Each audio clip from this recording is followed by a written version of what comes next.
Halo, apa kabar semua? Saya doakan semoga dalam keadaan baik-baik aja dan selalu dimurahkan rezekinya.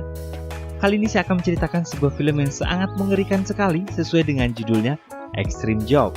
Ketika sekumpulan polisi dengan kemampuan luar biasa memburu target operasi dengan cara-cara di luar nalar dan sangat-sangat tak biasa untuk manusia seperti kita. Sampai-sampai mereka terjebak antara penyamaran sebagai tukang ayam goreng dan profesi aslinya yang sebagai seorang polisi. Apalagi nama-nama tokoh dalam film Korea ini sangat sulit untuk diingat, sehingga menambah suasana film ini terasa semakin mencekam. Tanpa panjang lebar lagi, langsung aja sebelum kita mulai, bagi yang suka dengan video ini, jangan lupa klik tombol like-nya. Dan jika kamu suka dengan video-video di channel ini, silahkan klik tombol subscribe yang ada di pojok kanan bawah, kemudian nyalakan loncengnya. Kalau udah, saya ucapkan terima kasih. Yuk langsung aja kita ke ceritanya.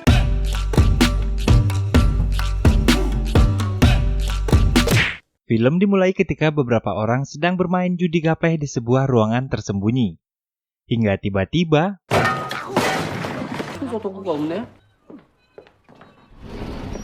ternyata itu adalah detektif Jiang dari unit narkotika. Kemudian memerintahkan para tersangka untuk angkat tangan karena tempat tersebut telah dikepung. Dan bukannya angkat tangan, para tersangka tersebut malah berencana untuk angkat kaki.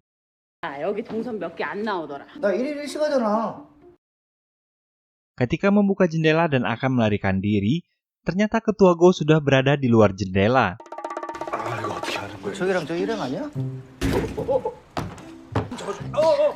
Kemudian saat salah satu penjahat akan kabur, ketua Go langsung merintahin anak buahnya buat segera nerobos masuk ke dalam.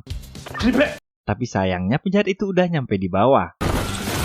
Ketua Go yang kesulitan dengan buayan monyetnya pun tiba-tiba terjatuh.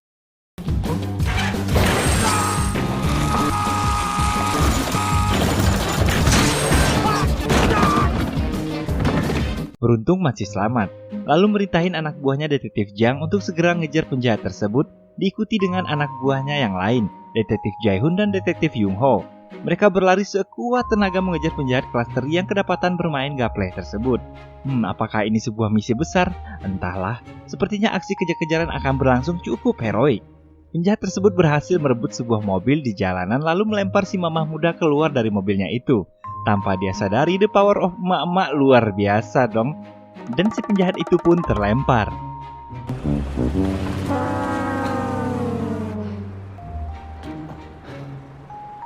Tak mau menyerah begitu saja, kemudian si penjahat itu ngelanjutin pelariannya dan terus diburu oleh detektif Jiang dan rekan-rekannya. Hingga saat detektif Jiang dan rekan-rekannya berlari mati-matian sampai terengah-engah, tiba-tiba muncullah detektif Ma dengan santuy.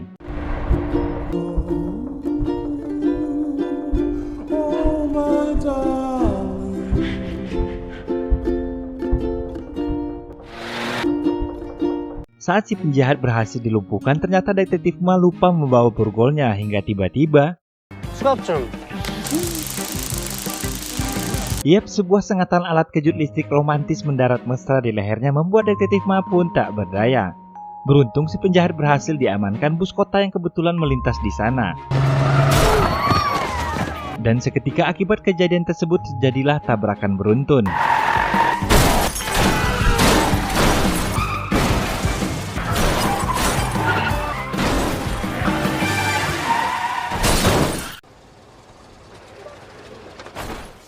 Di kantor, akhirnya kelima detektif tersebut dimarahi oleh pimpinan mereka. Hanya karena menangkap seorang penjahat klasteri mengakibatkan kepolisian harus mengganti rugi 16 mobil yang terlibat tabrakan beruntun. Tak terima begitu aja, dengan kepolosan yang hakiki, detektif Young-ho mencoba membela tim dan mengatakan, lalu pimpinan membandingkan mereka dengan tim yang diketuai detektif Choi yang dalam 2 bulan telah berhasil memecahkan banyak kasus narkoba dan mendapat promosi jabatan. Kemudian mereka pun diusir dari ruangan tersebut.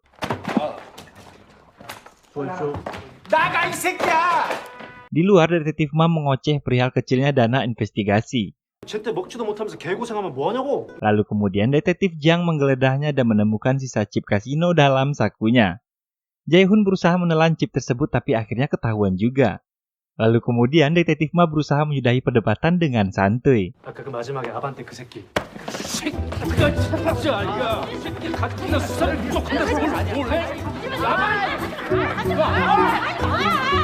Kemudian mereka makan bersama untuk merayakan kenaikan jabatan Ketua Choi. Dan sebenarnya Ketua Choi ini adalah adik kelas Ketua Go di kepolisian, tapi sekarang dia punya jabatan yang lebih tinggi. Lalu Ketua Go ditawarkan sebuah kasus oleh Ketua Choi, menangkap seorang gembong narkoba bernama Lee Mo-bae. Mengetahui hal ini adalah sebuah kasus besar, Ketua Go pun segera menyanggupinya, ditambah lagi dirinya yang sudah lama tidak naik pangkat. 동생 상대로 자존심 상해요? 동생이라고 생각한 적 한 번도 없어. 형, Dan mereka pun mulai melakukan pemantauan. Detektif Jae-hoon melakukan penyamaran, mulai dari petugas CCTV, pelatih bela diri, petugas kebersihan, hingga menjadi calo. Sementara itu, detektif memantau dengan seksama dari atas gedung hingga dia kedapatan oleh seorang ibu-ibu dan dikira sedang mengintip. Sementara itu, Jae-hoon secara tak sengaja pun terangkut dalam rombongan para pendemo.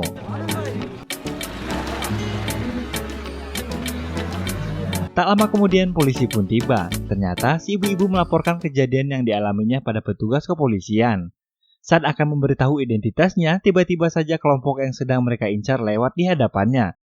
나 진짜 그 정도는 아니야. 요상하게 생겨갖고.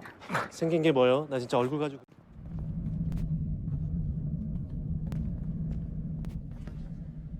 Dan detektif Go pun akhirnya mengurungkan niatnya tersebut dan masuk ke dalam mobil polisi. 건물 이동하겠습니다. 스탑. Kemudian mereka pun melanjutkan pengintaian di sebuah toko ayam goreng yang tepat berada di depan markas kelompok Lee Mo-bae. Terjadi keributan kecil antara detektif Jang dan detektif Ma, dan tiba-tiba saja Lee Mo-bae pun muncul. 저 새끼 저거 쌍판 갈아엎었네 조금. 희한한 사람들이구만. 그럼 뭐야 서비스요? 아니 왜 서비스를 마음대로 줘요? 서비스에 주는 건 마음이지. Kemudian Ketua Go memutuskan untuk tak memanggil bantuan agar mereka dapat menyelesaikan sendiri kasus tersebut dan tak diremehkan lagi oleh tim Ketua Choi dan Direktur. Dengan catatan mereka tak boleh ceroboh atau akan kehilangan dana pensiunnya. Lalu mereka terpikir untuk menjadi karyawan di toko tersebut. Tapi pemilik toko mengatakan mulai besok dia nggak bakal jualan lagi karena tokonya sepi dan dia berencana untuk menjual tokonya tersebut.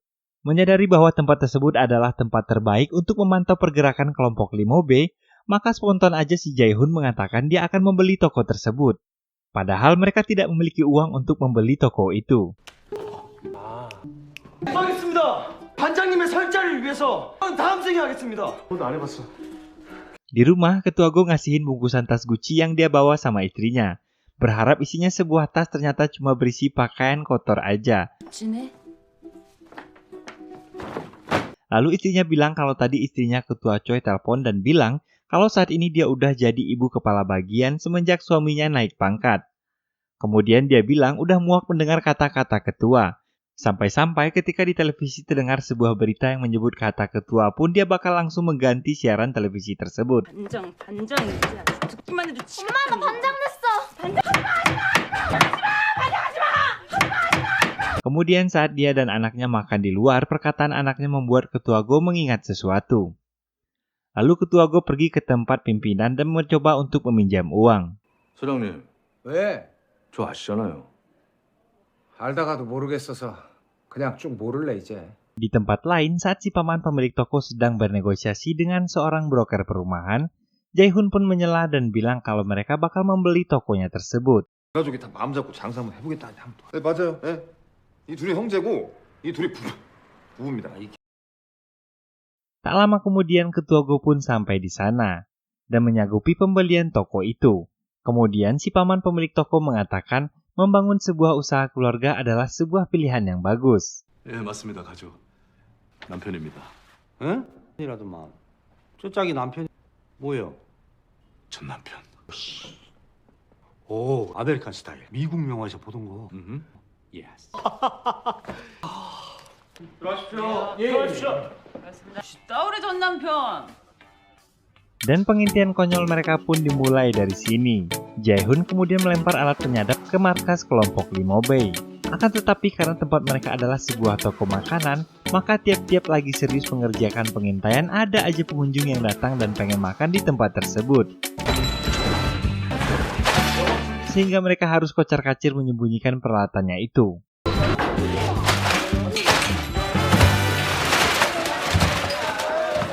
Kemudian terdengar percakapan dua orang anak buah Limobey, antara anak buahnya yang bekerja sebagai pengedar narkoba dan anak buahnya yang bekerja sebagai tim investigasi. Tapi nggak tahu juga investigasi apaan. 위험상으로 몇 천씩 챙기는 거 우리가 모르고 뭐하냐? 개새끼들 잡아 처먹게. 뭘로? 모욕죄? 뭔 뭐요? 직업? 그걸로 벌금 때리게? Lalu kemudian suasana menjadi hening. Ternyata keributan tersebut ditengahi oleh seorang pemimpin yang bernama Hong Sang-pil. Dan mereka pun disuruh untuk berkelahi secara jantan untuk menentukan pemenangnya. 통과 준비 시작 Ketua Go dan yang lainnya pun hanyut dalam suasana pertarungan tersebut.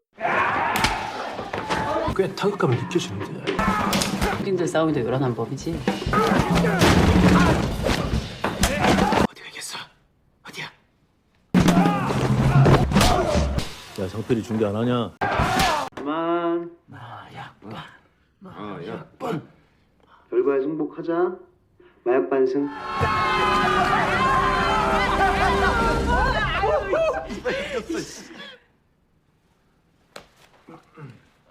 Kemudian si ibu-ibu yang kemarin ngelaporin detektif Ma masuk ke toko itu dan berencana untuk membeli ayam goreng.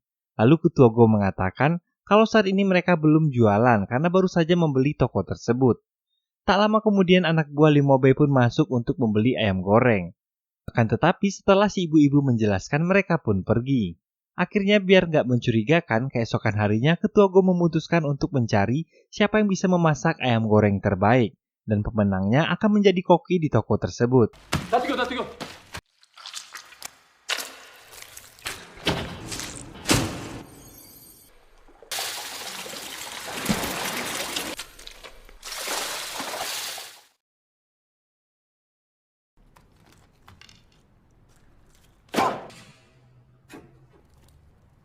뭐야 이거? 야 일부러 이랬냐 이거? 에이씨. 그거 미쳤구나. Dan ternyata ayam goreng buatan detektif Ma rasanya sangat lezat sekali.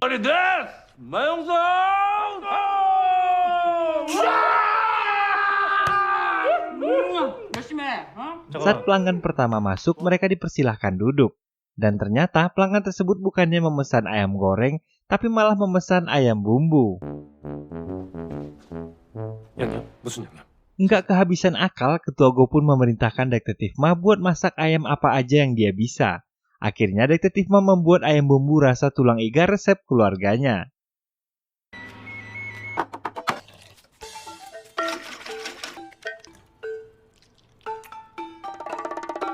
Dan ternyata ayam buatannya tersebut disukai pelanggan itu. 이거 이름이 뭐예요? 수원 왕갈비 통닭이.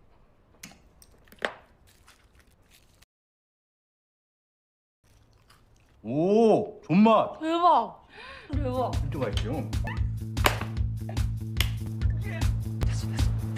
오케이